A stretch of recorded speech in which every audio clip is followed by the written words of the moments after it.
और coastal infrastructure की बहुत बड़ी भूमिका है।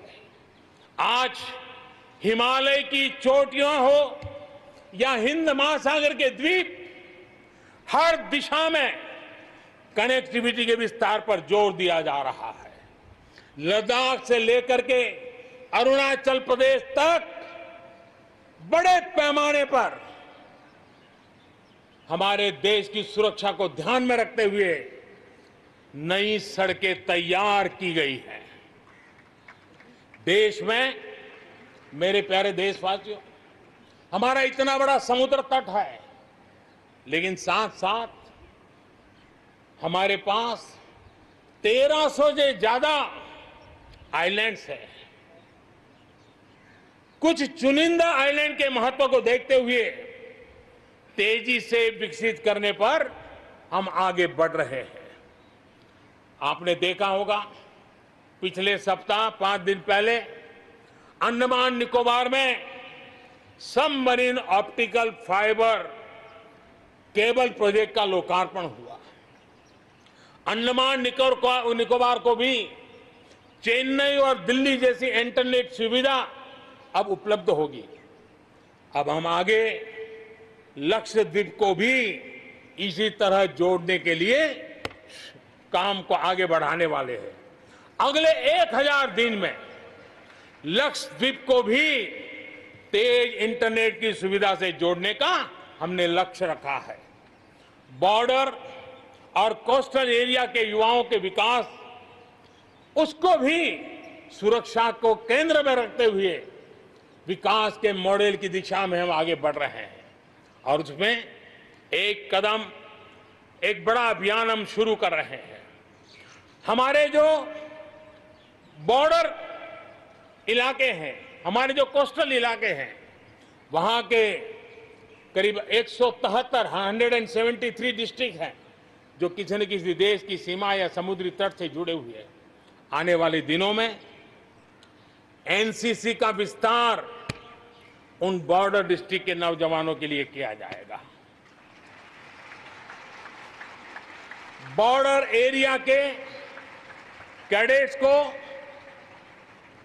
हम करीब करीब 1 लाख नए एनसीसी के कैडेट तैयार करेंगे और उसमें 1/3 हमारी बेटियां हो, ये भी प्रयास रहेगा। बॉर्डर एरिया के कैडेट्स को सेना प्रशिक्षित करेगी। कोस्टल एरिया के जो कैडेट्स हैं उनको नेवी के लोग प्रशिक्षित करेंगे और जहां एयरबेस है वहां के कैडेट को एयरफोर्स की तरफ से ट्रेनिंग दी जाएगी। बॉर्डर और कोस्टल एरिया को आपदाओं से निपटने के लिए एक ट्रेन्ड मैन पावर मिलेगा। युवाओं को आर्म फोर्सेस में कैरियर बनाने के लिए जरूरी स्किल भी मिलेगी। मेरे प्यारे देशवासियों, पिछले वर्ष लाल किले से मैंने कहा था, बीते 5 साल आवश्यकताओं की पूर्ति और अगले 5 साल आकांक्षाओं की पूर्ति के हैं। बीते 1 साल में ही देश ने बड़े और महत्वपूर्ण फैसलों के पड़ाव को पार कर लिया है। गांधी 150 पर भारत ने गांवों को खुद को खुले में शौच से मुक्त किया है।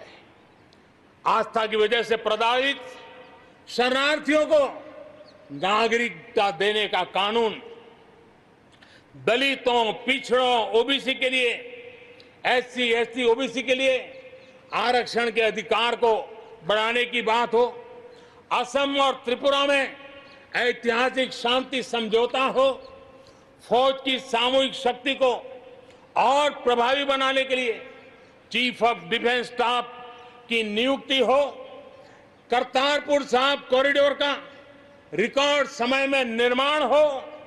देश ने इतिहास बनाया, इतिहास बदले देखा, असाधारण काम करके दिखाया।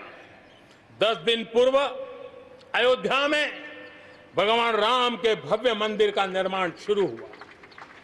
राम जन्मभूमि के सदियों पुराने विषय का शांतिपूर्ण समाधान हो चुका है।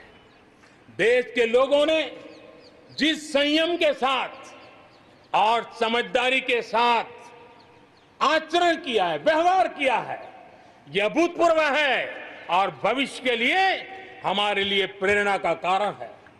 शांति, एकता और सद्भावना, यही तो आत्मनिर्भर भारत की ताकत बनने वाली है। यही मेलजोल, यही सद्भाव भारत के उज्जवल भविष्य की गारंटी है। इसी सद्भाव के साथ हमें आगे बढ़ना है। विकास में के इस महायज्ञ में हर हिंदुस्तानी को अपनी कुछ न कुछ आहुति देनी है। इस दशक में भारत नई नीति और नई रीति के साथ ही आगे बढ़ेगा। जब साधारण से काम नहीं चलेगा, अब होती है चलती का वक्त, अब चला